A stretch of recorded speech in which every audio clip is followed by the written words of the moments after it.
भूमिखंड वशिष्ठ जी के द्वारा सोम शर्मा के पूर्व जन्म संबंधी शुभाशुभ कर्मों का वर्णन तथा उन्हें भगवान के भजन का उपदेश।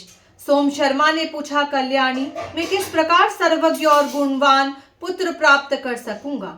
सुमना बोली, स्वामीन, आप महामुनि वशिष्ठ जी के पास जाइए, वे धर्म के ज्ञाता हैं, उन्हीं से प्रार्थना कीजिए, उनसे आपको धर्मज्ञ एवं धर्मवत्सल पुत्र की प्राप्ति होगी। सूत जी कहते हैं, पत्नी के योग कहने पर द्विजश्रेष्ठ सोम शर्मा सब बातों के जानने वाले तेजस्वी और तपस्वी महात्मा वशिष्ठ जी के पास गए। वे गंगा जी के तट पर स्थित अपने पवित्र आश्रम में विराजमान थे।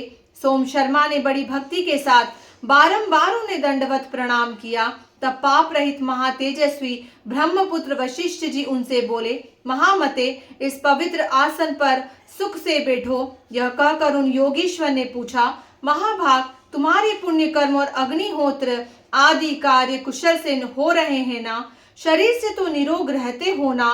धर्म का पालन तो सदा करते ही होंगे। द्विज श्रेष्ठ, बताओ, मैं तुम्हारी कौन सी प्रिय कामना पूर्ण करूं? इस प्रकार संभाषण करके वशिष्ठ जी चुप हो गए। तब सोम शर्मा ने कहा, तात, किस पाप के कारण मुझे दरिद्रता का कष्ट भोगना पड़ता है? मुझे पुत्र का सुख क्यों नहीं मिलता? इस बात का मेरे मन में बड़ा संदेह है। किस पाप से ऐसा हो रहा है, यह बताइए। महामते, मैं महान पाप से मोहित एवं विवेक शून्य हो गया था। अपनी प्यारी पत्नी के समझाने और भेजने से आज आपके पास आया हूँ। वशिष्ठ जी ने कहा, द्विज श्रेष्ठ, मैं तुम्हारे सामने पुत्र के पवित्र लक्षण का वर्णन करता हूँ, जिसका मन पुण्य में आसक्त हो, जो सदा सत्य धर्म के पालन में तत्पर रहता हो, जो बुद्धिमान, ज्ञान संपन्न, तपस्वी, वक्ताओं में श्रेष्ठ, सब कर्मों में कुशल, धीर, वेदाध्ययन परायण, संपूर्ण शास्त्रों का वक्ता, देवता और ब्राह्मणों का पुजारी, समस्त यज्ञों का अनुष्ठान करने वाला, ध्यानी, त्यागी, प्रिय वचन बोलने वाला, भगवान श्री विष्णु के ध्यान में तत्पर, नित्य शांत, जितेंद्रिय, सदा जप करने वाला, पितृभक्ति परायण, सदा समस्त स्वजन पर स्नेह रखने वाला, कुल का उद्धारक, विद्वान तथा कुल को संतुष्ट करने वाला हो, ऐसे गुणों से युक्त उत्तम पुरुष ही सुख देने वाला होता है। इसके सिवा दूसरे तह के पुत्र संबंध जोड़कर केवल शोक और संताप देते हैं। ऐसा पुत्र किस काम का? उसके होने से कोई लाभ नहीं है। महाप्राज्ञ, तुम पूर्व जन्म में शूद्र थे। तुम्हें धर्माधर्म का ज्ञान नहीं था। तुम बड़े लोभी थे। तुम्हारे एक स्त्री और बहुत से पुत्र थे।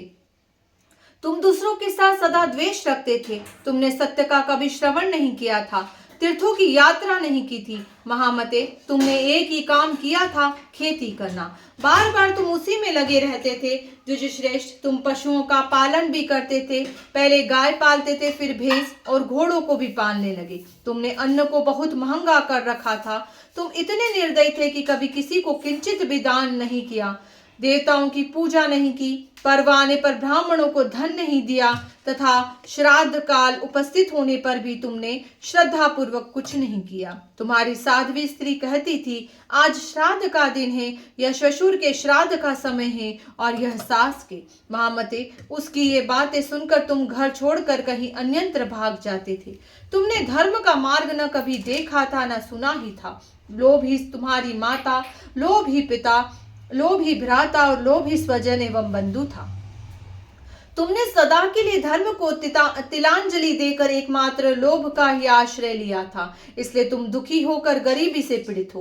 तुम्हारे हृदय में प्रतिदिन महातृष्णा बढ़ती जाती थी। रात में सो जाने पर तुम सदा धन की ही चिंता में लगे रहते थे। इस प्रकार क्रमशः हजार, लाख, करोड़, अरब, खरब और 10 खरब सोने की मोहरें तुम्हें प्राप्त हो गई। फिर भी तृष्णा तुम्हारा पिंड नहीं छोड़ती थी, वह सदा बढ़ती ही रहती थी। तुमने कभी दान, होम या धन का उपभोग नहीं किया। जितना कमाया सब जमीन के अंदर गाड़ दिया।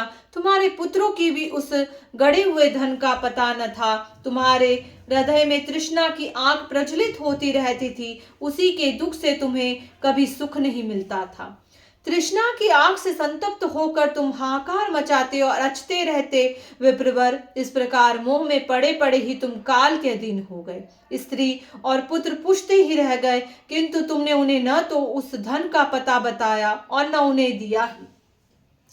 तुम प्राण त्याग कर यमलोक में चले गए। इस प्रकार मैंने तुम्हारे पूर्व जन्म का सारा वृतांत कह सुनाया। विप्रवर, उसी के कर्म के कारण तुम निर्धन और दरिद्र हो। जिसके ऊपर भगवान श्री विष्णु प्रसन्न होते हैं, उसी के घर में सदा सुशील, ज्ञानी और सत्य धर्मपरायण पुत्र होते हैं। संसार में जिसको भक्तिमान श्रेष्ठ पुत्र की प्राप्ति हुई है, वह भगवान का कृपा पात्र है। भगवान श्री विष्णु की कृपा के बिना कोई भी स्त्री पुत्र उत्तम जन्म तथा उत्तम कुल को और श्री विष्णु के परम धाम को नहीं पा सकता।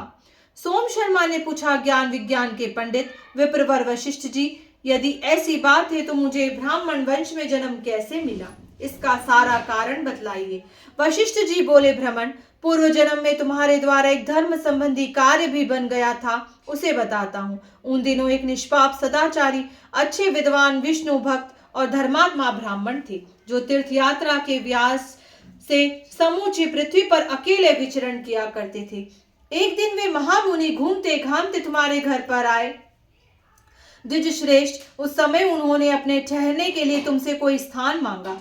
तुम बड़ी प्रसन्नता के साथ बोले, विद्वन, आज मैं धन्य हो गया। आज मैंने पावन तीर्थों की यात्रा कर ली तथा इस समय मुझे आपके दर्शन से तीर्थ सेवन का फल प्राप्त हो गया। यह कहकर तुमने उन्हें ठहरने के लिए परम पवित्र गौशाला का स्थान दिखलाया और वहां ठहरा कर उनके शरीर की सेवा करके दोनों पैरों को भी दबाया। फिर उनके चरणों को जल से धोकर चरणोदक से अपने मस्तक का अभिषेक किया। तत्पश्चात तुरंत ही दूध, दही, घी और मट्ठे के साथ उन ब्राह्मण देवता को अन्न अर्पण किया। महामते, इस प्रकार अपनी स्त्री सहित सेवा करके तुमने ब्राह्मण को बहुत संतुष्ट कर लिया। दूसरे दिन प्रातः काल अत्यंत शुभकारक पुण्य दिवस आया। उस दिन शुद्ध आषाढ़ मास की शुक्ला द्वादशी थी, जो सब पापों का नाश करने वाली है। उसी तिथि को भगवान श्री विष्णु योग निद्रा का आश्रय लेते हैं। वह तिथि आने पर बुद्धिमान और विद्वान पुरुष घर के सारे काम छोड़कर भगवान श्री विष्णु के ध्यान में संलग्न हो गए।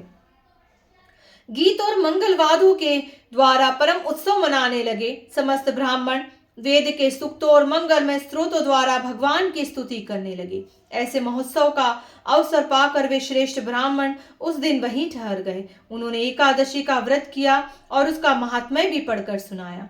तुमने अपनी स्त्री और पुत्रों के साथ एकादशी से होने वाले उत्तम पुण्य का वर्णन सुना। उस महापुण्य प्रसंग को सुनकर स्त्री और पुत्रों से प्रेरित हो ब्राह्मण के संसर्ग से तुमने भी एकादशी का व्रत का आचरण किया। स्त्री और पुत्रों के साथ जाकर प्रातः काल स्नान किया और प्रसन्न मन से गंध, पुष्प आदि पवित्र उपचारों तथा सब प्रकार के नैवेद्यों द्वारा भगवान श्री मधुसूदन की पूजा की। फिर नृत्य और गीत आदि के द्वारा उत्सव मनाते हुए रात्रि में जागरण किया। तत्पश्चात भगवान को स्नान कराकर भक्ति के साथ बारंबार उनके चरणों में मस्तक झुकाया और महात्मा ब्राह्मण के दिए हुए भगवान के चरणों तक का पान किया, जो परम शांति प्रदान करने वाला है। इसके बाद ब्राह्मण को भक्ति पूर्वक प्रणाम करके तुमने उन्हें उत्तम दक्षिण आदि और पुत्र एवं पत्नी आदि के साथ व्रत का पारण किया। इस प्रकार भक्ति और श्रद्धाओं के द्वारा तुमने ब्राह्मण को भलीभांति प्रसन्न कर लिया। अतः ब्राह्मण के संग और भगवान श्री विष्णु के प्रसाद से सत्य धर्म में स्थित होने के कारण तुम्हें ब्राह्मण का शरीर प्राप्त हुआ है। तुमने धन के लालच में आकर पुत्र का स्नेह त्याग दिया। उसी पाप का यह फल है कि तुम पुत्रहीन हो गए। विप्रवर, उत्तम पुत्र, उत्तम कुल, धन धान्य, पृथ्वी, स्त्री, उत्तम जन्म, श्रेष्ठ मृत्यु, सुंदर भोग, सुख, राज्य, स्वर्ग तथा मोक्ष आदि जो जो दुर्लभ वस्तुएं हैं, वे सभी परमात्मा भगवान श्री विष्णु की कृपा से प्राप्त होती है। इसलिए अब से भगवान नारायण की आराधना करके तुम उस उत्कृष्ट पद को प्राप्त कर सकोगे, जो श्री विष्णु का परम पद कहलाता है। महाभाग्य जानकर तुम श्री नारायण के भजन में लग जाओ। सूत जी कहते हैं, वशिष्ठ जी के द्वारा इस प्रकार समझाए जाने पर वे महानुभाव ब्राह्मण हर्ष में भर गए और भक्ति पूर्वक महर्षि वशिष्ठ के चरणों में प्रणाम करके उनकी आज्ञा ले अपने घर को पधारे। वहां पहुंचकर अपनी स्त्री सुमना से प्रसन्नता पूर्वक बोले, प्रिय, तुम्हारी कृपा से ब्रह्मर्षि वशिष्ठ जी के द्वारा ही मुझे अपने पूर्व जन्म की सारी चेष्टाएं ज्ञात हो गई।